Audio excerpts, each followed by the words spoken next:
কিরে ডাব কোথায় পালি? ছোট মাদের বাড়ি থেকে এসছি। ছোট মা নারকেল গাছটা কেটে ফেললো? হ্যাঁ। দে আমাকে দে, কেটে দিই। তোকে কাটতে হবে না, আমি পারবো। আরে দে না, কাটতে এখন হাত হাত কেটে ফেলবি। হ্যাঁ আমি কেটে দিছি।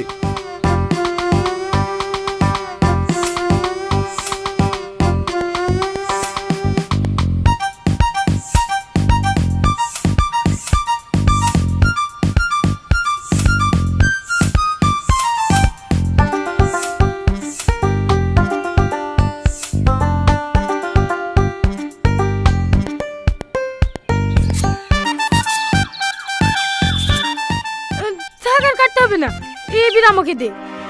ওটা আমি খেলছি নাকি? দা ফুটু করে দি।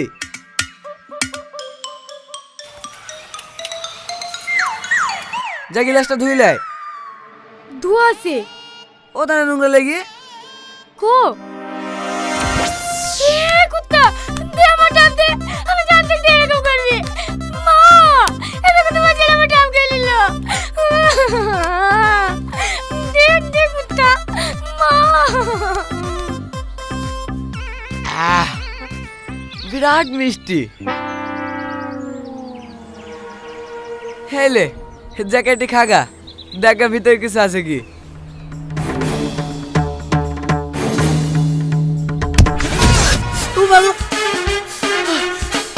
কি হয়েছে? এটা কত তোমার জানোয়ার তো। ছোট বাবার থেকে ডাবটা চলে আসলো, কেটে দিয়ে নাম করে খেয়ে নিল। তুই জানিস তো ওই রকম দিস কে রে? হ্যাঁ ভাই, হ্যাঁ চলে এসো। হ্যাঁ, এটা বাস স্ট্যান্ডে দাঁড়িয়ে আছি। হ্যাঁ ঠিক আছে ভাই, হ্যাঁ তুমি মকবুলে চায়ের দোকানে বসো, আমি বাবুকে পাঠিয়ে দিছিলি আসতে। এ বাবু, যা তোর মামাকে বাস স্ট্যান্ড থেকে নিয়ে আয়। ছোট বাবা এসে বেড়াতে? না, তোর বড় মামা। বড় মামা আবার কি করতে আসছে? কাল থেকে রোজা না, সমাজ থেকে লোক গেছিল বলতে রোজার মাসটা আমাদের মসজিদেই ইমামতি করবে। আর থাকবে কোথায়? আমাদের বাড়ি। মানে আমাকে বাড়ি দিয়ে চলে যেতে হবে। কি রে দাঁড়িয়ে থাকলি যে, চলে আইগা। এবার তো আসছি।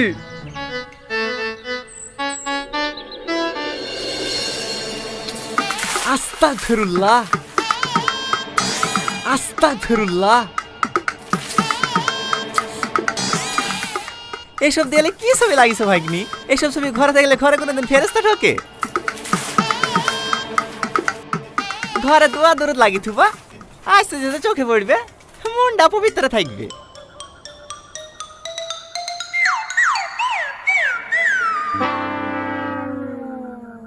দাঁড়াও, আমি কালকে তোমায় কটা দোয়া লেখা ছবি লেখি দেবো, দেয়ালে লাগিয়ে থুও। ঠিক আছে।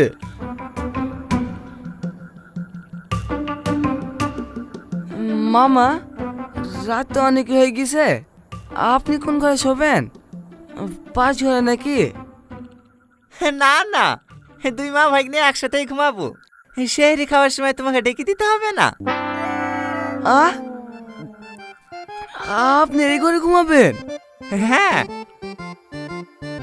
এ তো দেখছি ছাড়বে না রে। আমার আবার শোয়া খারাপ তো মামা, ঘুমের ঘরে কখনো আবার লাথি টাথি লেগে যাবে। ও কোনো ব্যাপার নাই ভাগ্নি, ছোটবেলায় তোমার কত লাথি খাইছি। না, এ শোনা লোক না। শোনো ভাগ্নি, রমজান মাস হচ্ছে নেকির মাস। এই মাসে রোজা নামাজ পড়লে আল্লাহ পাক সব থেকে বেশি খুশি হয়। বুঝাও, ভালো করে বুঝাও, আমাদের কথা তো শুনবে না। দেখো তুমি বুঝি পারবা কি। মা, ভাগ্নি, এলো ভাই তোমার পান। মাকে কে ওইভাবে গরম দেখায়? যে তোমাকে কথা বলে শিখিছে তাকেই গরম দেখাইছো? একটা কথা মাথায় রাখবা, মায়ের পায়ের নিচে ছেলেদের জান্নাত।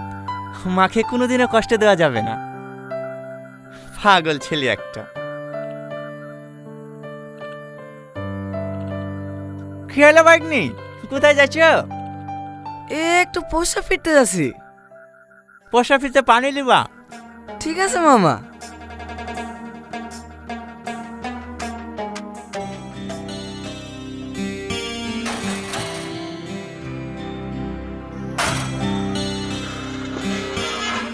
ব্যাপার তুই? আজকে তোদের বাড়িতে থাকবো। কেনে? বাড়িতে কোনো ঝামেলা করেছি নাকি?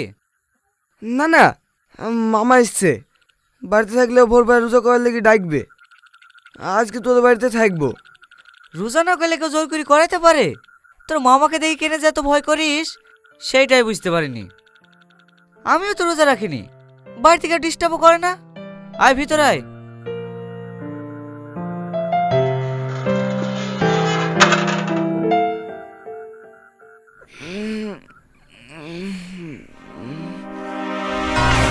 মামা আপনি?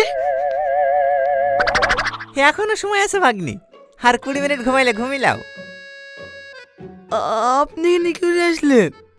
হেটি, আর তোমার 2-3টি বন্ধুর বাড়ি গিয়েছিলাম। হো আর আই বললে তুমি এখানে থাকতে পারো। আর একটু ঘুমাবে নাকি মামা? না না, তাহলে চলো মামা, মুখ টুক ধুয়ে শেরিটা করে লেগি।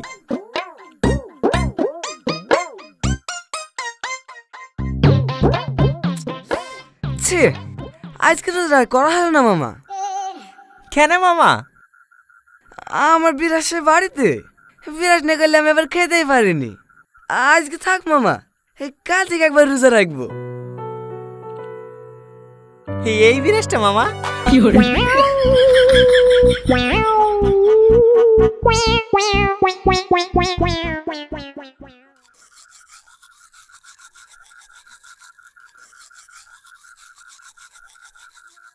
টোকাটা কিসে? কে ডাকবে? আমার তো পেট গুড়গুড় করছিল বলে বাথরুমে গেছিল। তুই বিরাজ করছি কেনে? রোজা রাখবি নাকি? মামা এসছে। আশ্চর্য লোক তো, রোজা করুন বলছে তাও পেছন পেছন চলে আসছে। কোথায় আছে? ঘরে। দাঁড়া, আমি বুঝি বাড়ি পাঠাচ্ছি। কুলি করে ঘুমাইতে হবে।